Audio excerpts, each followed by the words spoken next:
Gap dalam trading adalah kekosongan atau jarak. Contohnya, misalnya harga lagi naik, candlenya naik, tiba-tiba candlenya kosong, dan setelah itu candlenya lanjut ada lagi di atas. Kenapa gap bisa terjadi? Yang pertama, adanya faktor fundamental. Contohnya, ada berita high impact atau berita-berita ekonomi lainnya seputar kebijakan pemerintah atau kebijakan suku bunga. Nah, sering terjadi gap nih gara-gara ada berita fundamental. Yang kedua, perubahan harga di luar jam pasar. Contohnya, ketika hari Sabtu Minggu, ketika market lagi libur, ada beberapa berita ekonomi yang mempengaruhi atau adanya sentimen pasar yang membuat harga itu menjadi sangat volatil. Jadi, pas hari Senin, pas pembukaan market itu, harganya langsung loncat ke atas. Nah, ada contoh lagi nih, misalkan harga lagi running dan kemudian ada resisten yang kuat banget dan susah ditembus, biasanya orang-orang ini susah buat buy di harga tersebut. Nah, untuk nge-break resisten tersebut butuh perputaran uang yang sangat banyak. Nah, kemudian ketika perputaran uang yang sangat banyak itu terjadi, bisa menimbulkan gap. Macam-macam gap. Yang pertama ada common gap. Nah, common gap ini gap yang biasanya sering terjadi ya. Misalkan harga lagi running, lagi ngikutin tren, tiba-tiba ada candle yang kosong atau terjadi gap, dan kemudian ada candle muncul naik ke atas lagi. Yang kedua ada breakaway gap. Breakaway gap ini udah tadi aku kasih contoh juga. Tadi yang kalau misalkan harga lagi running, kemudian ada resisten yang kuat dan sulit ditembus, dan kemudian bisa di-break sama gap ini. Kemudian muncul harga baru yang lebih tinggi dari resisten tersebut. Yang ketiga ada exhaustion gap. Nah, gap ini biasanya muncul terjadi di akhir tren. Contohnya, harga lagi naik drastis, kemudian terjadi gap sebelum harganya itu balik arah menjadi ke bawah. Nah, gap ini bisa jadi sinyal pembalikan arah. Dan yang keempat, terakhir ada runway continuation gap. Ini tuh mirip banget sama common gap, tapi bedanya gap ini terjadi ketika harganya itu lagi terjadi tren berkelanjutan. Misalkan lagi tren naik dan kemudian ada gap dan setelah itu harganya lanjut naik lagi. Ini bisa jadi sinyal untuk tren berkelanjutan. Cara trading menggunakan gap. Biasanya gap itu dijadikan untuk level TP karena biasanya gap itu akan terisi kembali oleh harga. Contohnya ketika harga lagi naik dan kemudian terjadi gap. Nah, kesalahan trader ini biasanya langsung entry setelah harga pembukaan setelah gap itu. Karena kita nggak tahu kapan gap tersebut akan keisi kembali. Nah, resikonya kalau kamu langsung entry posisi setelah gap terjadi, kamu nggak tahu posisi kamu itu akan keseret sejauh mana. Bisa sehari, bisa 2 hari, dan seterusnya sampai gap tersebut terisi.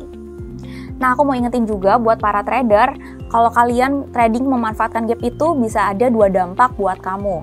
Nah, yang pertama itu dampaknya bisa menguntungkan. Misalnya di hari Jumat, kamu masih ada posisi buy dan kamu masih hold sampai hari Sabtu, Minggu, dan ketika market buka lagi di hari Senin, harganya lanjut naik.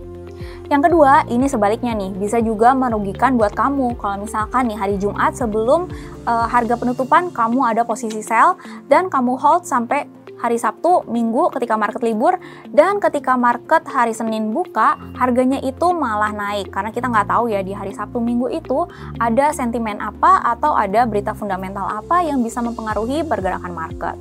Jadi saran dari aku, sebaiknya itu kalau misalkan hari Jumat sebelum harga penutupan, kalian udah close posisi atau udah take profit. Karena kita nggak tahu ya di hari Sabtu dan Minggu ketika market lagi libur, ada berita apa atau ada sentimen apa yang mempengaruhi harga pembukaan di hari Senin. Tips buat para trader yang mau trading dengan memanfaatkan gap. Nah, saran dari aku, kalian menggunakan price action juga. Jangan langsung buy ketika membentuk gap ya. Jadi ketika gap dan kemudian harganya terbentuk lagi, jangan langsung open buy atau open sell. Jadi kita konfirmasi dulu ketika harga udah masuk trend line, kemudian udah masuk support dan resisten, dan setelah kamu analisa, harganya akan mengisi kekosongan yang terjadi atau gap tersebut. Baru deh kalian bisa entry posisi. Untuk SL-nya itu di bawah low, dan kalau misalkan TP-nya itu bisa di area ketika gap tersebut terbentuk atau ketika harga penutupan terakhir. Jadi cara trading dengan memanfaatkan gap itu emang biasanya digunakan untuk menentukan level TP. Karena sering terjadi gap itu akan terisi kembali oleh harga, tapi kita nggak tahu kapan gap tersebut akan terisi lagi. Jadi seperti yang tadi aku bilang, saran dari aku, konfirmasi dulu harganya kapan mau balik ke gap tersebut. Jadi trading dengan memanfaatkan gap itu emang biasanya dijadikan level TP karena sering terjadi gap itu akan kembali terisi oleh candle-candle atau dengan harga. Tapi karena kita nggak tahu nih kapan gap tersebut akan terisi lagi, sebaiknya jangan langsung entry posisi ketika harga masuk setelah gap terjadi. Seperti yang tadi aku bilang, konfirmasi dulu ketika harganya udah mau balik ke area gap tersebut. Oke, sekian informasi dari aku tentang gap dan semoga kalian bisa memanfaatkan segala kondisi di market termasuk terjadinya gap ini untuk memaksimalkan profit kamu. Nah, supaya kalian gak ketinggalan edukasi-edukasi forex lainnya dari Java Global Futures, jangan lupa di like, subscribe, dan share YouTube channel Java Global Futures. Misalkan kalian masih ada pertanyaan, bisa tulis di kolom komentar. See you!